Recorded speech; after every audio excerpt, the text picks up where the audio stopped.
Anda kembali di Kompas Petang. Saudara, sepekan jelang pelantikan anggota DPR RI, Partai Demokrasi Indonesia Perjuangan mengganti dua caleg terpilih dari partainya dengan kader lain.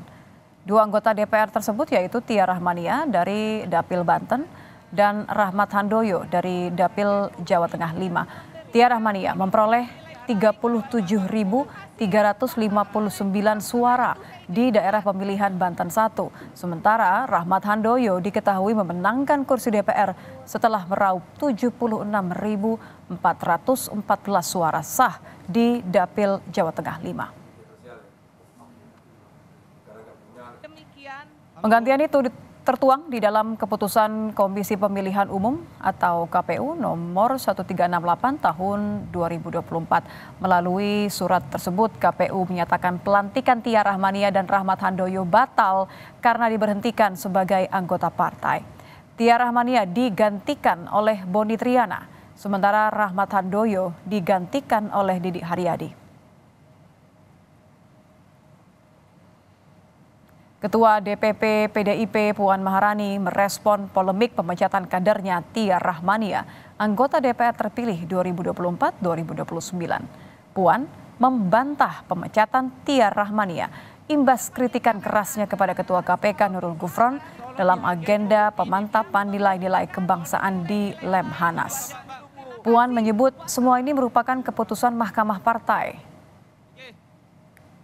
Tidak ada hubungannya karena memang acara yang kemudian di Lemhanas itu kan dilaksanakan itu sebelum sesudah surat itu kemudian dilayangkan kepada KPU, jadi nggak ada hubungannya. Ini jangan kemudian ada salah pengertian, ini ada sepertinya ada perbedaan atau ada ketidaksukaan antara partai politik dengan KPK, tidak ada hubungannya. Proses di internalnya juga sudah berjalan sebelumnya juga ya, Bu Puan ya? Silakan tanya ke DPP partai.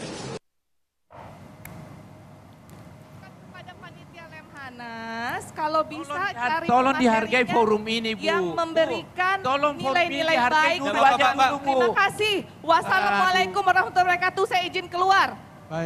PDI Perjuangan, Banten 1. Sebelumnya, dalam agenda pemantapan nilai-nilai kebangsaan di Lembaga Ketahanan Nasional, Tia Rahmania mengkritik Wakil Ketua Komisi Pemberantasan Korupsi, Nurul Gufron. Kritikan disampaikan Tia saat Gufron menyampaikan materi soal penguatan nilai-nilai anti korupsi. Tia juga sempat menyinggung kasus Nurul Gufron di depan pengawas KPK. Ada Bapak bicara yang teori seperti ini, kita semua tahu Pak, negara ini berada dalam kondisi tidak baik-baik saja. Mending Bapak bicara kasus Bapak, bagaimana Bapak bisa lolos Dewan Etik, kemudian dipetun sukses. Bagaimana kasus Bapak memberikan rekomen pada ASN.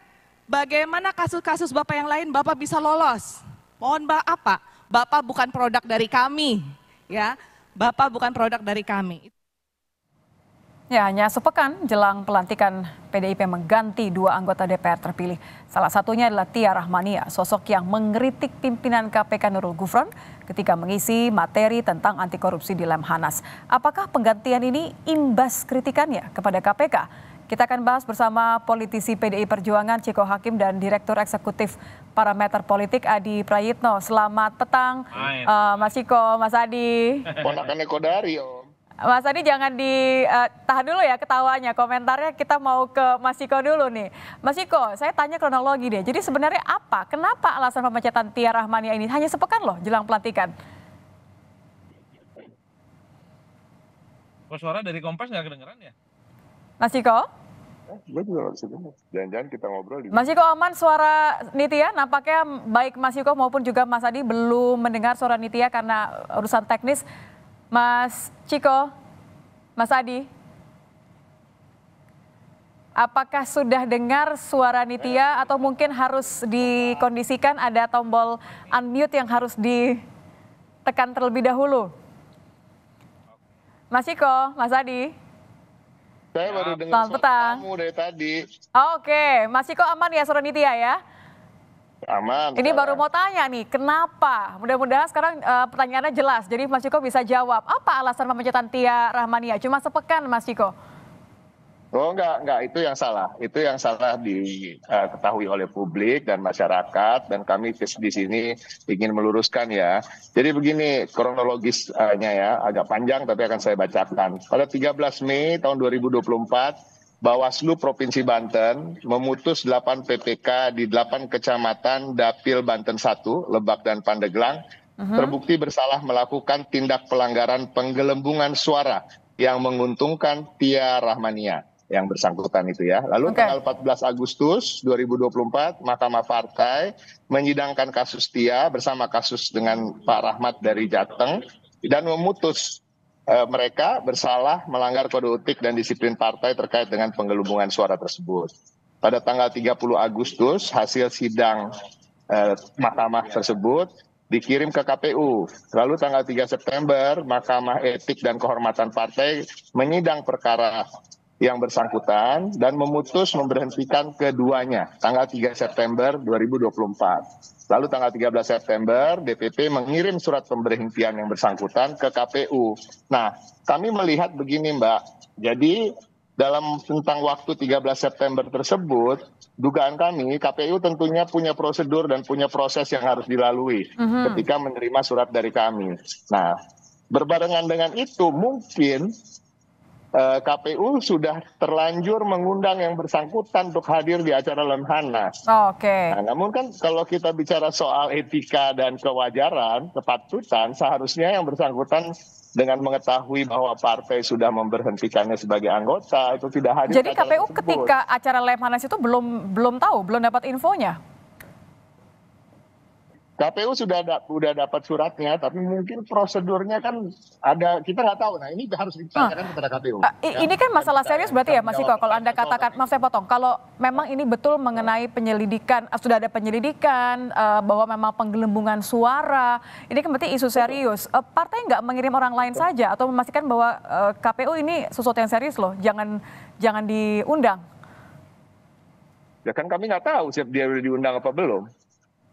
Kan acaranya berlangsung ya kan, jadi itu pada prinsipnya. Nah lalu kemudian 23 September KPU merilis keputusan penetapan itu, dan menurut kami tidak di sini untuk menyalahkan KPU ya, tetapi kan kita tahu kemanapun kita bersurat tidak hari itu juga, detik itu juga surat itu kemudian kalau gitu ini langsung diganti aja gitu, enggak gitu kan, ada prosesnya.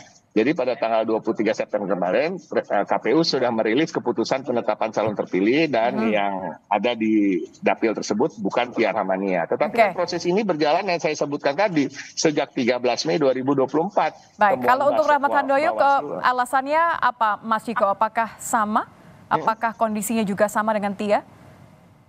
Betul, kondisinya sama dan di keseluruhan di partai kami, di Mahkamah Partai kami menyidang kurang lebih 180 kasus terkait dengan penggelembungan suara di internal kader-kader kami. Baik, saya ke Mas Adi kalau begitu. Mas Adi sudah mendengar suara Nitya ya? Siap Nitya. Ya, ini tadi mencoba untuk menerjemahkan artinya. Kalau memang PDIP merasa bahwa ada kasus penggelembungan suara, jadi ini memang keputusan yang memiliki dasar yang sesuai dengan etika dan aturan. Anda memandangnya bagaimana? Kan tetap saja ada pandangan bahwa ini hanya seminggu, tapi ada juga mengatakan bahwa Tia ini kan kritis terhadap KPK. Apakah pemecatan ini bisa jadi imbas kritik Tia ke KPK? Ya, kalau saya mengikuti perkembangan secara umum nih Tia, kenapa caleg terpilih itu banyak yang dilantik ya. Saya kira kejadiannya bukan hanya kali ini saja di 2024. 2019, 2014 juga terjadi. Caleg yang sudah ditetapkan sebagai pemenang, dia definitif akan dilantik, tapi dalam perkembangannya gagal dilantik itu karena persoalan internal partai. Satu, dia berkonflik dengan partainya.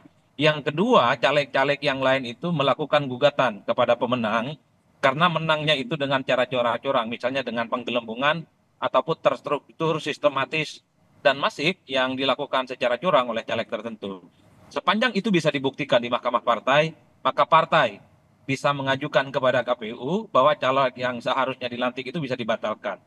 Jadi kalau kita mendengar penjelasannya Bang Ciko, ini ada fakta yang kemudian bisa disajikan bahwa ada alasan-alasan penggelembungan yang kemudian membuat internal partai memutuskan bahwa caleg yang bersangkutan yang seharusnya dilantik itu kemudian dibatalkan karena dinilai melakukan tindakan kecurangan. Maka biasanya partai itu memutuskan caleg internal yang nomor 2 lah yang kemudian akan menentukan yang kemudian akan dilantik menjadi anggota DPR, itu satu ya. Yang kedua, kecuali memang pemecatannya itu atau pembatalan pelantikannya itu tidak ada argumen apapun. Itu yang kemudian seharusnya menjadi tanda tanya. Kan ada partai yang lain misalnya, kalau tidak salah di PKB itu ada 5 caleg yang juga batal dilantik dan argumennya juga tidak jelas. Pokoknya Oke. dipecat. Jadi yang dipertanyakan adalah pengawasan partai dong ya ke calegnya. Ya betul. Jadi memang ini soal murni konflik internal partai. Jadi caleg-caleg di internal partai ini satu sama yang lain di berbagai tempat memang suka berkonflik. Setahu saya Nitya, bukan hanya DPR RI, DPR kabupaten, provinsi dan kota, banyak sekali caleg yang ditetapkan sebagai pemenang itu dibatalkan, puluhan itu bahkan. Karena mereka bisa membuktikan kemenangan yang dilakukan oleh pemenang itu dilakukan dengan kecurangan. Cuma karena calegnya level DPRD, kabupaten, kota, dan provinsi tidak terfollow up secara sistematis. Tapi kalau kita men-tracking di tahun 2024 ini, banyak sekali, bahkan puluhan, caleg DPRD itu kemenangannya dibatalkan oleh partainya. Karena angkutan dimenang coret. Tapi begini, kalau caleg yang terpilih yang kemudian akan nobatkan untuk dilantik tapi dibatalkan, mereka masih punya hak kok untuk menggugat. Misalnya partainya itu bisa digugat ke Pengadilan Negeri Jakarta Pusat, apa betul pemecatan secara sepihak dan pembatalan itu melanggar atau tidak. Nanti tinggal kuat-kuatan bukti. Apakah buktinya itu bisa dipertanggungjawabkan atau tidak. Dan jadi PDIP siap ya? Dibatalkan kemenangannya ini juga betul bisa menggugat juga KPU. Kenapa KPU misalnya kemudian serta-merta mengikuti keinginan partai, itu bisa dilakukan melalui petun. Tidak hanya soal lanjutan gugatan hukumnya nih, Mas Ciko, saya kembali ke Anda, tapi juga bagaimana kemudian menjelaskan kembali kepada konstituen, karena kan bagaimanapun juga terlepas dari ada bukti-bukti yang menunjukkan bahwa Tia ini penggelembungan suara, ada orang-orang yang memilih Tia secara sadar. Bagaimana PDIP menepis semua simpang siurnya, menjelaskan kepada konstituen bahwa ini loh pelanggarannya, penggantiannya bukan tanpa alasan? Ya dengan kesempatan yang diberikan Kompas TV pada saya pada hari ini, pada PD Perjuangan untuk menjelaskan, salah satunya dengan Nitya bertanya dan saya menjawab dan menjelaskan. Dan saya rasa yang paling bisa dipahami dan oleh masyarakat dan seharusnya dimaklumi bahwa sejak tanggal 13 Mei itu tahun 2024, Bawaslu Provinsi Banten yang memutus ada 8 PPK di 8 kecamatan Dapil Banten 1 yang terbukti bersalah melakukan penggelembungan suara.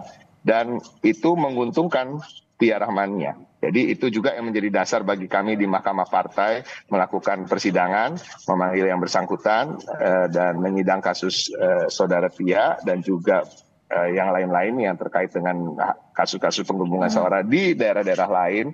Dan itu juga yang terkait dengan kader internal kami tidak pandang bulu tentunya. Dan ini kami lakukan, dan ketika ada pelanggaran kode etik biasanya kami menawarkan untuk yang bersangkutan mengundurkan diri. Tapi kalau yang bersangkutan tidak ingin mengundurkan diri ya tentunya sanksinya adalah pemberhentian. Tapi juga berarti Tia statusnya masih kader ya, Mas Ciko ya? Terakhir kami apa? Statusnya Tia berarti masih kader ya? Enggak dong, kan pemberhentian sebagai kader udah. Oh, oke. Sudah dipecat berarti ya? Baik. Sudah dipecat, ya pemberhentian itu pemecatan. Gitu ya. Jadi kata lain ya kan, kalau pecat kan agak keras ya, pemberhentian dari kerja kan pemecatan namanya.